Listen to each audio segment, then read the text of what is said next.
हिवाळ्यामध्ये असा गरमागरम चविष्ट आणि पोटभरीचा पदार्थ तुम्ही शोधत असाल तर बनवा तांदळाच्या पिठाचा असा गरमागरम खिचू। तर त्यासाठी इथं एक जाड बुडाचं पातेलं आपण निवडायचं, त्यामध्ये आपण पाणी टाकून घेऊया। तर पाणी हे आपल्याला मोजून टाकायचं आहे, तर त्यासाठी एखादी वाटी तुम्ही फिक्स करून घ्या।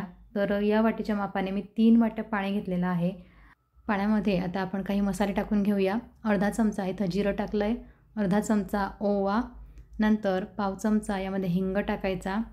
यासोबतच आपल्याला यामध्ये घालायचं आहे जिरे पावडर, धणे पावडर, प्रत्येकी अर्धा चमचा आपण यामध्ये धणे पावडर, जिरे पावडर टाकलेली आहे। अर्धा चमचा मीठ आणि अर्धा चमचा पापड खारयात टाकायचा, म्हणजे चव खूप छान येते। आणि यासोबतच आपण घालूया यामध्ये मिरच्या। तर मिरच्या अशा 3 ते 4 आपल्याला जसं तिखट खायचं त्यानुसार कुटून टाकायच्या, म्हणजे चव खूप छान येते।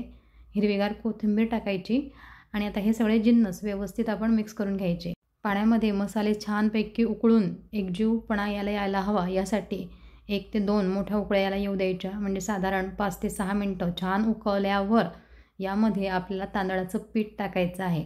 तर मंडळी, एरवी आपण खिशी करतो त्याप्रमाणे आपल्याला थोडं थोडं पीठ यामध्ये घालत जायचं असतं, म्हणजे इथं पिठाच्या गाठी व्हायला नको याची काळजी घेत आपण हे मंद आचेवर सतत हलवत मिक्स करत अशा प्रकारे खिशी करून घ्यायची असते।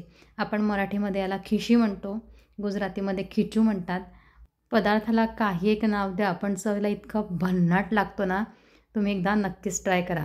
तर अशा प्रकारे आपण हे लाकडाच्या साहाय्याने किंवा लाटण्याच्या साहाय्याने व्यवस्थित मिक्स करून घेतलं। घट्टपणा याला येत जातो, पण मात्र जेव्हा आपण मिक्स करत असतो तेव्हा यामध्ये पिठाच्या गुठळ्या राहायला नको अशी काळजी घ्यायची आहे। तर भराभर मिक्स केल्यानंतर चांगला घट्टपणा याला आलेला आहे आणि कच्चापणा आहे की नाही असं थोडं आपण चेक करून पाहावं। बघा, आरामात छानपैकी हे फुलून आलेलं पीठ आहे। आता फक्त काय करायचं, एका कढईमध्ये गरम पाणी ठेवलेलं आहे, त्यामध्ये हे भांडं आपल्याला ठेवायचं आहे। झाकण ठेवून 5 ते 6 मिनटं छानपैकी याला आपण वाफवून घेऊया।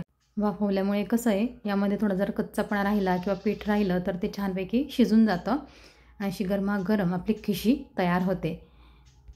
तर मंडळी, फक्त हिवाळ्यातच नाही तर वर्षभर देखील आपण अशी ही गरमागरम खिशी म्हणजेच खिचू बनवण्याचा आस्वाद घेऊ शकतात। बनवायला अतिशय सोपी आहे, फक्त प्रमाणशीर तुम्ही हे बनवा। तर अशी ही गरमागरम खिशी, त्यावर मस्तपैकी तेल टाकायचं, थोडं तिखट टाकायचं आणि गरमागरम याचा आस्वाद घ्यायचा। अगदी पोटभरीचा झटपट होणारा गरमागरम हा पदार्थ सगळ्यांना नक्कीच आवडेल।